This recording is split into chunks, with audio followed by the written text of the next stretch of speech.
অতি গুৰুতৰভাৱে আঘাতপ্ৰাপ্ত হৈ এজন জিএমচিএইচত চিকিৎসাধীন। নমস্কাৰ, স্বাগতম নিউজ 18 অসম নৰ্থ ইষ্টৰ এই পোনপটীয়া সম্প্ৰচাৰ মাজলৈ ষ্টুডিঅ'ত মই প্ৰাঞ্জল।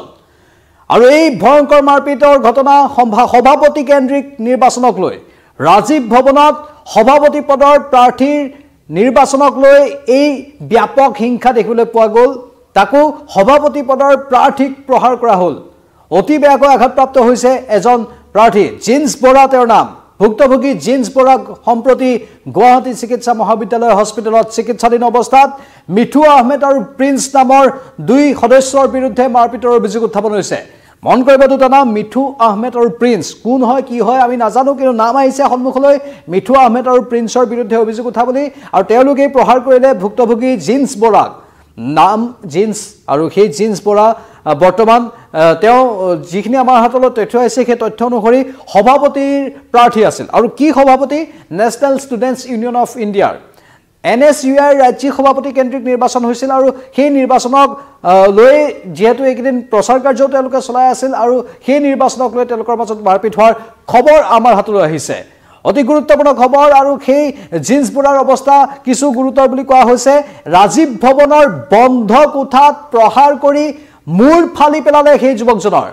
অতি আচৰিত, ৰাজীৱ ভৱনৰ বন্ধ কোঠাৰ ভিতৰত প্ৰহাৰ কৰি মূৰ ফালি দিলে। আৰু এতিয়া নিৰাপত্তাৰ বিষয়টো আহিছে। ৰাজীৱ ভৱনৰ ভিতৰ চোৰাত নিৰাপত্তাৰ এই অৱস্থা নেকি, সেই প্ৰশ্নটো বিভিন্নজনে স্বাভাৱিকতে উত্থাপন কৰিব আৰু মন্তব্যবোৰো আহিব আমাৰ হাতলৈ পৰৱৰ্তী সময়ছোৱাত। কিন্তু প্ৰাথমিকভাৱে যিখিনি খবৰ আহিছে সেইখিনি খবৰ উদ্বেগ সৃষ্টিকাৰী খবৰ। ৰাজীৱ ভৱনত এনেধৰণৰ হিংসাময় অৱস্থা, এই হিংসাত এজন গুৰুতৰভাৱে আঘাতপ্ৰাপ্ত হোৱা, এজনৰ মূৰ ফালি দিয়া, তাকো GMCHত গৈ চিকিৎসাধীন হ'ব লগা ঘটনা স্বাভাৱিকতে তাৎপৰ্যপূৰ্ণ বিষয়। এটা সময়ত আছিল যেতিয়া কংগ্ৰেছৰ চৰকাৰ আছিল, তেতিয়া NSUIৰ যুৱকসকলে কেনেধৰণে ৰাজপথত এক প্ৰকাৰ মই বৰ স্বভাৱ এটা দেখুৱাইছিল সেয়া সকলোৰে জানে। কেনেধৰণৰ পৰিস্থিতি উদ্ভৱ হৈছিল সেই সময়ছোৱাত কংগ্ৰেছ চৰকাৰ থকা দিনত গোটেই ৰাজ্যতে NSUIৰ একাংশ, অৱশ্যে NSUIৰ ভাল নেতাই ভাল কামো কৰি আছিল, কিন্তু একাংশই মই বৰ স্বভাৱেৰে ৰাজপথত উদ্ভণ্ডালি প্ৰদৰ্শন কৰাৰ সেই সময়ৰ বহুখিনি উদাহৰণ আছে, বহুকেইটা ঘটনাত তেতিয়া সংঘটিত হৈছিল। কিন্তু সেই ঘটনাবোৰৰে যেন পুনৰাবৃত্তি। এতিয়া বিৰোধীত আছে চৰকাৰ, তেওঁলোকৰ দলটো বিৰোধীত থকাৰ পাছতো তেওঁলোকৰ দলৰ ছাত্ৰ সংগঠনটোৰ বিৰুদ্ধে অভিযোগ উত্থাপন হৈছে। আৰু এয়া হৈছে গুৰুতৰ অভিযোগ। ছাত্ৰ সংগঠনটোৰ সভাপতি কেন্দ্ৰিক নিৰ্বাচন হৈছিল আৰু সভাপতিৰ নিৰ্বাচনৰ বাবেই এই সমগ্ৰ ঘটনা সংঘটিত হোৱা বুলি মন্তব্য আহিছে। ৰাজ্যিক সভাপতিৰ নিৰ্বাচনক লৈ এই মাৰপিটৰ ঘটনা সংঘটিত হোৱা বুলি কিছু তথ্য আহিছে। এতিয়া নিৰ্বাচন কেতিয়া হ'ল, কেতিয়া আছিল সেইখিনি তথ্য আমি এতিয়ালৈকে পোৱা নাই, কিন্তু সমগ্ৰ খবৰটো হৈছে প্ৰচণ্ড মাৰপিটৰ ঘটনাৰ খবৰ। আৰু সেই প্ৰচণ্ড মাৰপিটৰ ঘটনাত এজনৰ মূৰ ফালি দিয়া হৈছে, অতি তাৎপৰ্যপূৰ্ণ বিষয়। আৰু মূৰ ফালি দিয়া সেই যুৱকজনৰ নাম, ভুক্তভোগী যুৱকজনৰ নাম জিন্স বৰা, বৰ্তমান GMCHত চিকিৎসাধীন। এই মুহূৰ্তলৈকে এইখিনিয়ে খবৰ আহিছে। আমাৰ সতীৰ্থ ভাস্কৰে তথ্যবোৰ সংগ্ৰহ কৰি আছে। কিন্তু স্বাভাৱিকতেই এটা ছাত্ৰ সংগঠনৰ ভিতৰ চোৰাত এনেধৰণে কাজিয়া লগা, তাকো ৰক্তক্ষয়ী কাজিয়া স্বাভাৱিকতেই চিন্তা সৃষ্টিকাৰী।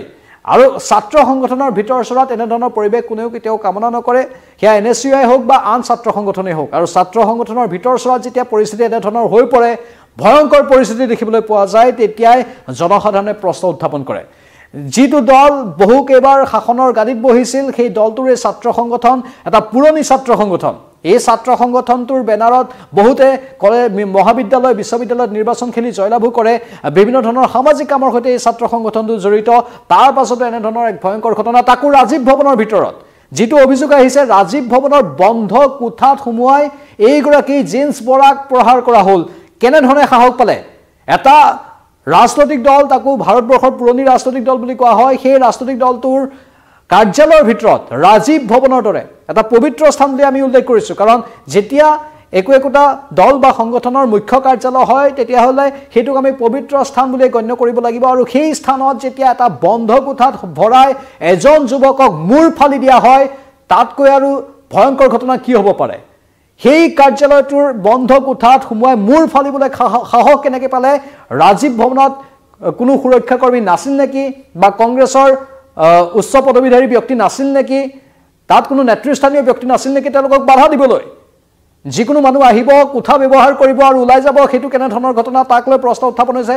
কোঠাৰ ভিতৰত যদি যিটো অভিযোগ আহিছে আমাৰ হাতলৈ, যিটো খবৰ আহিছে আমাৰ হাতলৈ, সঁচাকৈ যদি ৰাজীৱ ভৱনৰ ভিতৰত বন্ধ কোঠাৰ ভিতৰত এজন যুৱকক প্ৰহাৰ কৰি মূৰ ফালি দিয়া হৈছে তেনেহলে এই ক্ষেত্ৰত স্বাভাৱিকতেই প্ৰদেশ কংগ্ৰেছৰ তৰফৰ পৰাও স্পষ্টীকৰণ দিব লাগিব এই ক্ষেত্ৰত প্ৰদেশ কংগ্ৰেছৰ তৰফৰ পৰাও প্ৰতিক্ৰিয়া প্ৰকাশ কৰিব লাগিব ই সহজ কথা নহয় সৰু কথা নহয় ই স্বাভাৱিকতে ডাঙৰ কথা ডাঙৰ ঘটনা আৰু NSUৱে এই সমগ্ৰ প্ৰশ্নৰ উত্তৰ কেনেধৰণে দিয়ে আমি পৰৱৰ্তী সময়ত লক্ষ্য ৰাখিম যেহেতু আমি কৈছোৱেই যে এটা সময় আছিল NSUৰ বিৰুদ্ধে যেনেধৰণে বিভিন্ন ভাল কামৰ কথা কোৱা হৈছিল তেনেধৰণে একাংশৰ বিৰুদ্ধে বেয়া কামৰ কথাও কোৱা হৈছিল সেই সময়খিনি সকলোৰে জ্ঞাত কেনেধৰণে NSUৱে বিভিন্ন প্ৰান্তত বিশেষকৈ কংগ্ৰেছ চৰকাৰ থকাৰ সময়ত দপদপনি চলাইছিল সেইবোৰ বাৰু পুৰণি কথা যি কি নহওক কিন্তু আকৌ সেই ঘটনাবোৰৰ পুনৰাবৃত্তি এই সময়ছোৱাত স্বাভাৱিকতে চিন্তা সৃষ্টিকাৰী খবৰ আপোনালোকৰ মতামত কি কমেন্ট বক্সত কমেন্ট কৰি জনাব আমি পৰৱৰ্তী সময়ত অধিক তথ্য ভাষ্য সহকাৰে তেওঁলোকৰ মতামত সহকাৰে তথ্যবোৰ সংগ্ৰহ কৰিবলৈ চেষ্টা কৰিম আমাৰ নিউজ 18ৰ বাতৰিটো আপোনালোকে তথ্যবোৰ পাই থাকিব আমি বাতৰিটো অধিক সম্প্ৰচাৰ কৰিম লগতে যিবোৰ ভাষ্য আহিব সেই ভাষ্যবোৰ আমি আপোনালোকক শুনাবলৈ চেষ্টা কৰিম এই মুহূৰ্তত বিদায় লৈছো নমস্কাৰ